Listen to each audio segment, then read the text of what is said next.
How would the US leverage air and sea power to strike Iran? We break the strategy down, starting with Day Zero. It begins in the dark skies above, where aerial refueling tankers, the backbone of the operation, take up their positions. Then comes Edge Hour. The silence is broken as Navy destroyers unleash a barrage from their vertical launch systems. The primary goal, to blind the enemy's radar and dismantle their anti-air defenses. But how is this achieved? The answer lies in the destroyer's cruise missiles. Once fired, these missiles hug the terrain, flying so low that they remain virtually invisible to enemy radar. Following this opening salvo come the heavy hitters. The F-15 Eagles, acting as the bomb trucks of the operation, working in tandem with the B-2 Spirit, the stealth bomber known as the tip of the spear of the U.S. Air Force. What does a U.S. military Day Zero strike actually look like? We talk about U.S. air power constantly, but the coordination required to dismantle a modern military is almost impossible to visualize. This is how a coordinated U.S. air and naval strike on Iranian strategic targets would likely unfold, utilizing the full might of the F-15 Strike Eagles, aerial tankers, B-2 Spirits, destroyers, and carrier strike groups. Well, it begins with fuel. In the dark hours of the early morning, roughly 12 hours before the first shot is fired and well outside enemy radar coverage, a massive air bridge is constructed. From Al Udeid Air Base in Qatar and remote airfields in Diego Garcia, a fleet of KC-135 Stratotankers and the newer KC-46 Pegasus tankers launch in waves. They climb to 30,000 feet, establishing specific orbit tracks over the Persian Gulf and the Red Sea. These flying gas stations are the lifeline of the entire war. They allow the tactical jets to trade fuel weight for weapon weight, launching with heavy munition loads knowing the tankers are waiting for them. Then comes Edge Hour, kicking down the door. The attack begins not with manned aircraft, but with robotic precision from the sea. The goal is simple: blind the enemy's eyes, their radars, and silence their voice, their command and control. In the Persian Gulf and the Northern Arabian Sea, Arleigh Burke-class destroyers, ships like the USS Thomas Hudner, receive the launch order. The vertical launch system cells hiss open, and moments later, dozens of Tomahawk land attack missiles erupt from the decks. These missiles fly at subsonic speeds, hugging the terrain in what we call nap of the Earth flight to stay below the radar horizon. They are programmed to loiter and strike simultaneously. Their warheads slam into S-300 and S-400 radar sites and command bunkers. They degrade the integrated air defense system, effectively carving out safe corridors for the pilots who are minutes behind them. 30 minutes past Edge Hour, while the Tomahawks are still impacting, the silver bullets of the U.S. Air Force are already deep inside hostile airspace. These are the B-2 Spirit stealth bombers. To mitigate this, the U.S. has strategically positioned Allied air bases in Qatar, closer to Iran, and on Diego Garcia, a remote island in the Indian Ocean, roughly 2,300 miles away from Iranian territory. But why not station these multi-billion-dollar bombers in Qatar, which is much closer? The answer lies in Iran's formidable air defense capabilities. The country possesses Baver 373 ballistic missiles and the highly advanced Russian S-300 missile system, both capable of inflicting severe damage. Because Qatar is within striking range, Iranian forces could detect B-2 bombers taking off and potentially target them before they even leave the ground. To avoid this risk, the U.S. positions the bombers outside the reach of these missile systems. The longest-range Iranian missiles can travel about 1,800 miles or slightly more, but Diego Garcia sits well beyond that threshold. By redeploying several B-2 Spirit bombers from the 509th Bomb Wing to Diego Garcia, the U.S. ensures a secure launch point for operations across the Middle East, Africa, and the Indo-Pacific, a carefully calculated military strategy that enhances both survivability and operational reach. Across the Arabian Sea, F-18 Super Hornets and EA-18G Growler launch from the decks of U.S. carriers, their roles already defined. Some will clear a path through Iran's air defenses, while others will guard the tankers that keep the entire operation airborne. The KC-135 Stratotankers, laden with fuel, loiter in friendly airspace over Saudi Arabia, their crews aware that their unglamorous task could mean the difference between triumph and catastrophe. As the B-2s lift off, their jagged silhouettes blend into the night sky. Stealth is their shield, but distance is their enemy. Hours into the flight, they rendezvous with tankers flying over the canal, gulping fuel midair as F-18s circle protectively. The Growlers emit a cacophony of electronic noise masking the strike group's movements.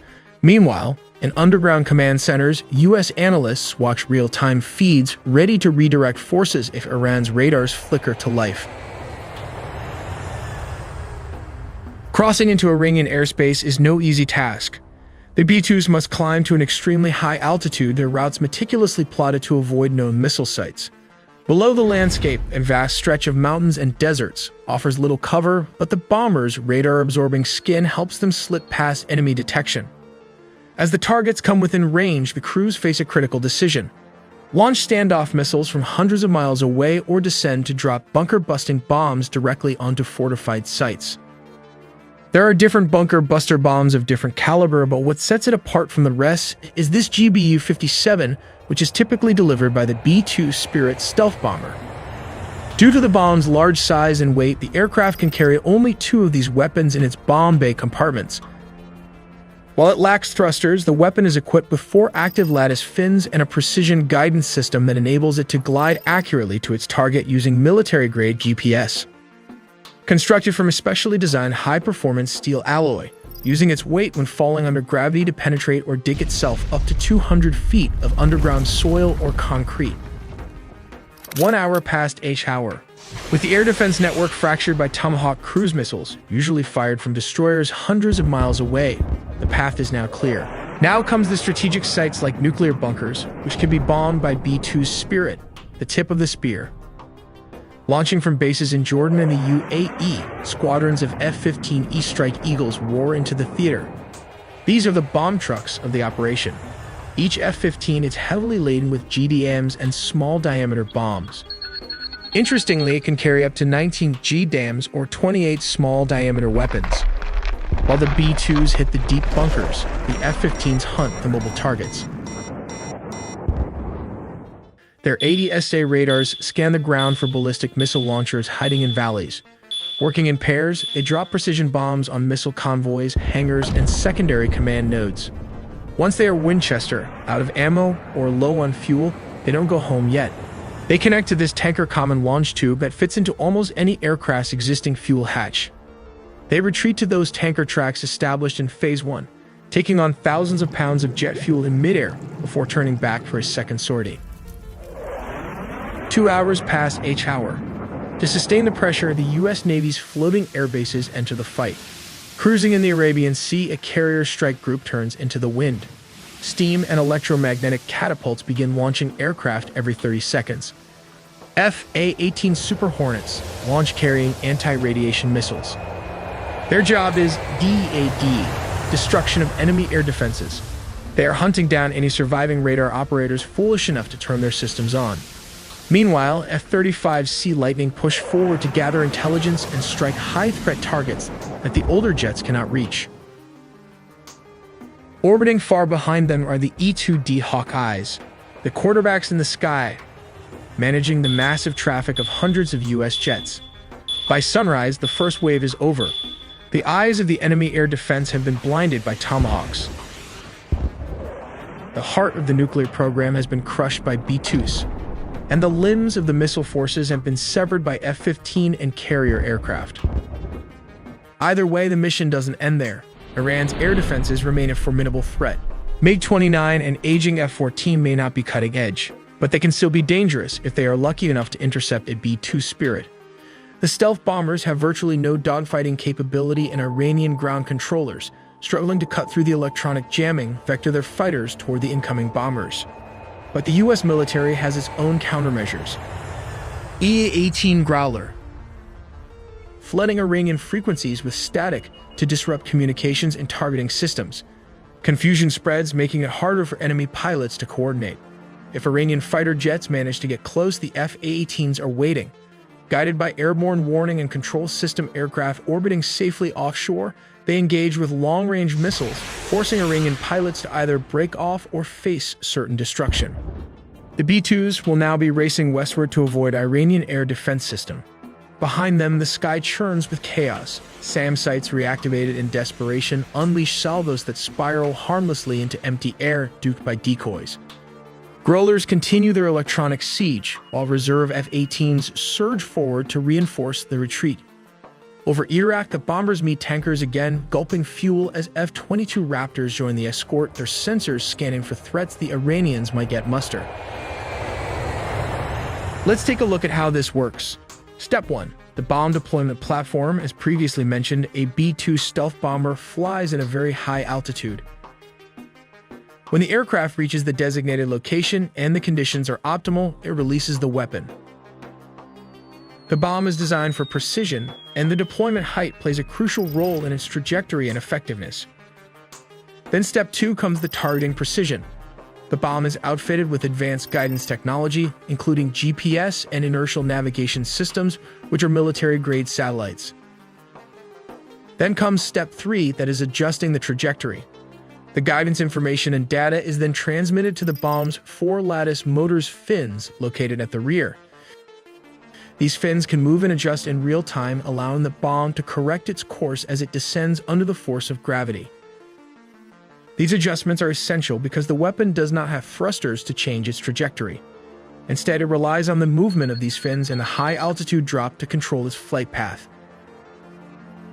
This is why the bomb must be deployed from a very high altitude so it has enough time and distance to adjust its trajectory accurately. Here comes the most difficult part, that is Step 4, impact and penetration.